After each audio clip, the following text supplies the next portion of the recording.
प्रिय हरि भक्तों, आज का यह पॉडकास्ट अत्यंत विशेष है।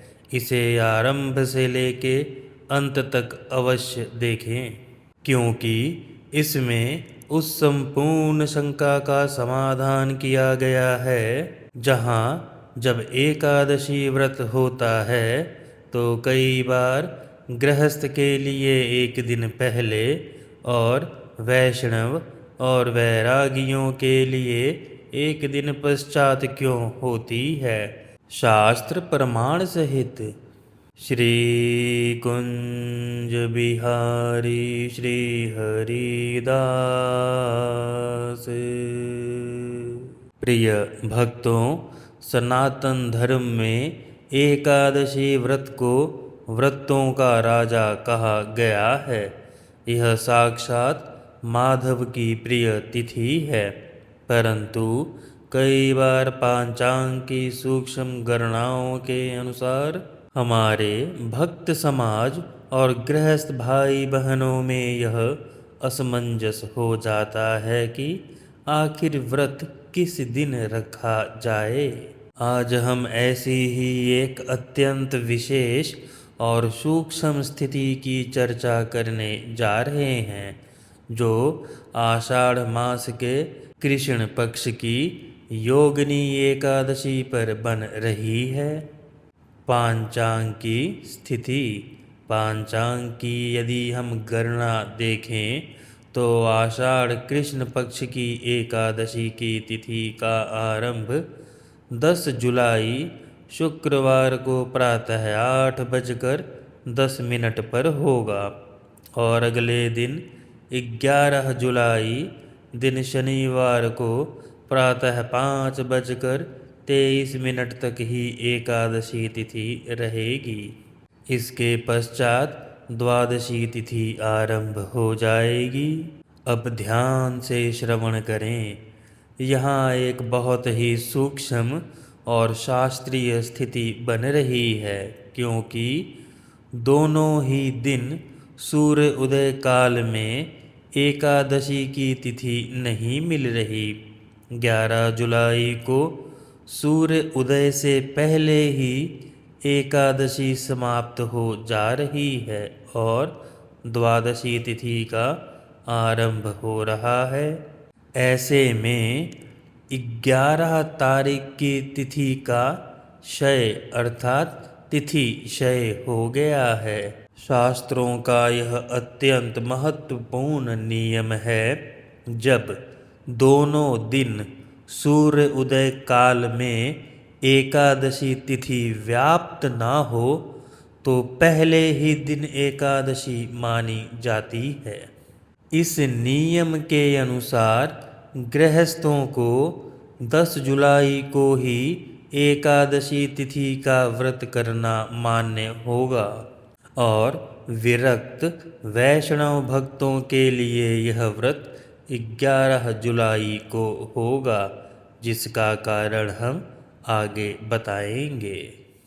क्योंकि आपके मन में यह जिज्ञासा अवश्य उठेगी कि इसके पीछे शास्त्रीय आधार क्या है, तो आइए आज यह श्री हरि का दास वृंदावन गोप रसिक आपको वेद पुराणों के उन प्रमाणिक श्लोकों के साथ पूरा प्रमाण देता है। पहला प्रमाण है गृहस्थों के लिए पूर्व वृद्धा का नियम पद्म पुराण से। जब एकादशी तिथि का क्षय हो रहा हो और दोनों दिन सूर्य उदय पर एकादशी तिथि ना हो तो गृहस्थ के लिए पहले वाले दिन की ही एकादशी का विधान पद्म पुराण और स्कंद पुराण में स्पष्ट रूप से दिया गया है। श्लोक प्रमाण। सूर्योदयात् पुरा पूर्वं प्रवृत्ता चैकदा तिथिः क्षयं गता चेतसा पूर्ववृद्धा ग्राहा गृहमेधिमिः। भावार्थ, यदि कोई तिथि सूर्य उदय के पश्चात आरंभ होकर अगले सूर्य उदय से पहले ही क्षय हो जाए तो गृहस्थों को पहले वाले दिन की तिथि का व्रत ही करना चाहिए। पूर्व वृद्धा गृह गृह में धीमिहि।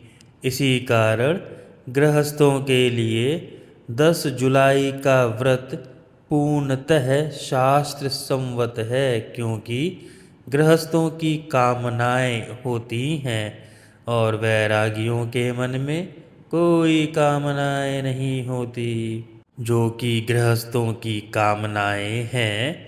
इसीलिए यदि वह एक दिन पहले वाली एकादशी अर्थात 10 जुलाई को एकादशी व्रत ना करें तो कामना पूर्ण नहीं होगी। इसीलिए गृहस्थ 10 जुलाई को ही व्रत रखें। अगला प्रमाण है वैष्णवों के लिए द्वादशी का नियम नारद पुराण से। वैष्णव संप्रदाय कभी भी 10वें वृद्धा दिन व्रत नहीं करता। ये उदयाव्यापिनी द्वादशी को अर्थात महाद्वादशी मानकर व्रत करते हैं। नारद पुराण में श्लोक आता है, सूर्योदये न लभ्यते द्वादशी यत्र वा भवेत् एकादशी शये तत्र वैष्णवानां व्रतं भवेत्। भावार्थ, जहाँ सूर्य उदय के समय एकादशी न मिले और उसका क्षय हो चुका हो, वहाँ वैष्णवों के लिए द्वादशी युक्त दिन ही व्रत करना परम कल्याणकारी है। अर्थात वैष्णव भक्त और विरक्त भक्त 11 जुलाई को एकादशी का व्रत रखेंगे। तीसरे प्रमाण में हम यह स्पष्ट करेंगे कि यह भेद क्यों है। यह प्रमाण श्री विष्णु धर्मोत्तर पुराण से लिया गया है। यदि एक ही तिथि को 2 अलग अलग व्रत हैं तो यह कैसे?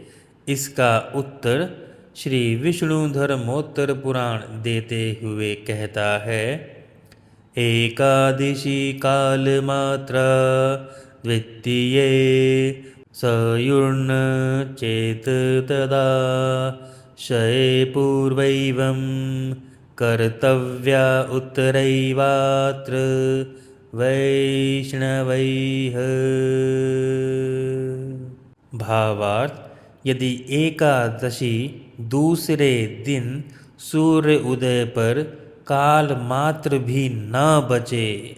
पुनः सुने भक्तों, यदि एकादशी दूसरे दिन सूर्य उदय पर काल मात्र भी न बचे तो गृहस्थों को पहले दिन की एकादशी करनी चाहिए, परंतु वैष्णव भक्तों को सदा दूसरे दिन की तिथि ही स्वीकार करनी चाहिए, क्योंकि उसमें द्वादशी का पावन संसर्ग होता है। चौथा प्रमाण हम वेदों में काल शुद्धि के सिद्धांत से देंगे। यह श्री कृष्ण यजुर्वेद के तैत्तिरीय ब्राह्मण में तिथि को क्षय वृद्धि पर यह सूक्त प्रमाण मिलता है। याः पुरस्तात् प्रसरन्ति ताः पश्चादुपयन्ति यन्मासा क्षीयन्ते तत्संवत्सरस्या पचित्तिः। भावार्थ, जो कलाएं पहले प्रकट होती हैं वे बाद में क्षय को भी प्राप्त होती हैं। तिथि क्षय के समय काल शुद्धि हेतु व्रतों का विभाजन गृहस्थ और विरक्त अर्थात वैष्णव के आधार पर किया जाना चाहिए। इसीलिए भक्तों, योगिनी एकादशी गृहस्थों के लिए 10 जुलाई को और वैष्णवों के लिए 11 जुलाई को होगी। 5वें प्रमाण में हम 10वीं वेद की शंका का निवारण करेंगे। यह स्कंद पुराण से श्लोक लिया गया है कि क्या 10वीं युक्त दिन व्रत रखने से दोष लगेगा। इसका उत्तर स्कंद पुराण के ब्रह्मखंड में है। द्वादशी मिश्रिता गृहा सर्वत्र एकादशी तिथि केवलैकादशी शिणा त्याज्या वृद्धैः सम्मता। भावार्थ, सामान्यतः द्वादशी मिश्रित एकादशी ही श्रेष्ठ है, परंतु जब केवल एकादशी क्षीण हो और अगले दिन सूर्य उदय पर ना मिले, तब वैष्णव को छोड़कर बाकी सभी के लिए, अर्थात विरक्त को छोड़कर बाकी सभी के लिए पहले दिन की वृद्धा अर्थात 10वीं युक्त एकादशी ही सर्वसम्मति से मान्य है। यदि 11 तारीख को थोड़ा सा भी समय सूर्य उदय के समय एकादशी तिथि होती, तब एकादशी तिथि गृहस्थों के लिए भी 11 तारीख को मान्य थी, परंतु सूर्य उदय से पहले ही एकादशी का क्षय हो गया, इसीलिए यहाँ यह नियम लगता है। और गृहस्थों के लिए एकादशी 10 जुलाई को ही हो गई। प्रिय भक्तों, यह बात समझें, गृहस्थों अर्थात सकाम भक्त अर्थात गृहस्थ जीवन जीने वालों की बहुत ही कामनाएं होती हैं, चाहे स्वयं के लिए चाहे परिवार के लिए। और यदि गृहस्थ पहले दिन का व्रत नहीं करेगा तो अगले दिन सूर्य उदय के तुरंत पश्चात द्वादशी और फिर त्रयोदशी आ जाने से उसका एकादशी व्रत पूर्ण प्रकार से छूट जाएगा। इसीलिए गृहस्थों को पहले दिन एकादशी करने का आदेश है, अर्थात 10 जुलाई को ही एकादशी करें। और दूसरी बात, वैष्णव के लिए यह अलग क्यों है। वैष्णव 11 तारीख को एकादशी का लोप नहीं कर रहे, वे महाद्वादशी का व्रत कर रहे हैं। 10 जुलाई को सूर्य उदय पर 10वीं होने से वैष्णव उस दिन 10वीं वृद्धा होकर दूषित मानकर उसका त्याग करेंगे, क्योंकि वे सकाम भक्त नहीं हैं, वे विरक्त हैं और इनकी कोई भी कामना नहीं है। इसीलिए वे द्वादशी तिथि पे व्रत रखेंगे, जो उन्मिलिनी महाद्वादशी कहलाती है। शास्त्रों में एक गुप्त रहस्य है कि एक महाद्वादशी का व्रत रखने से हजारों एकादशियों का फल प्राप्त होता है, क्योंकि महाद्वादशी में एकादशी का फल पहले से ही समाहित रहता है। वैष्णव का व्रत छूटता नहीं, बल्कि और अधिक शुद्ध पुण्य प्राप्त हो जाता है, क्योंकि यह मोक्ष प्रदायक फल हो जाता है और गृहस्थों के लिए पहले दिन वाला कामना पूर्ति व्रत हो जाता है। अगले श्लोक से इसीलिए अब आप असमंजस में मत पड़ना। अगला श्लोक गरुड़ पुराण का अकाट्य प्रमाण है। तिथिशये च समप्राप्ते पूर्ववृद्धा तु गृहते उत्तरां च प्रकुर्वन्ति मनुयो मोक्षकांक्षिणः। भावार्थ, तिथिशय में पूर्व वृद्धा अर्थात पहले दिन की ही ग्रहण करनी चाहिए। किसको? गृहस्थों द्वारा। उत्तरा अर्थात दूसरे दिन का आश्रय केवल मुनि, सन्यासी, वैष्णवों और मोक्षकामी वैष्णव ही लेते हैं। 7वां प्रमाण ब्रह्म वैवर्त पुराण का सूक्ष्म सूत्र है। सूर्योदय विहीना या एकादशी शयं गता, सा पूर्वा परमो धर्म है काम्यानां व्रतधारिणां। भावार्थ, जो एकादशी सूर्य उदय विहीन होकर क्षय हो रही हो, वह पूर्वा अर्थात पहले दिन ही स्थित मानी जाती है। सांसारिक कल्याण चाहने वाले गृहस्थों के लिए उस दिन व्रत करना परम धर्म है। निष्कर्ष, प्रिय भक्तों, शास्त्रों के इन दिव्य प्रमाणों से यह पूर्णतः सिद्ध और अकाट्य हो जाता है कि 10 जुलाई शुक्रवार को गृहस्थ समाज के भाई बहन और भक्त योगिनी एकादशी का व्रत करें।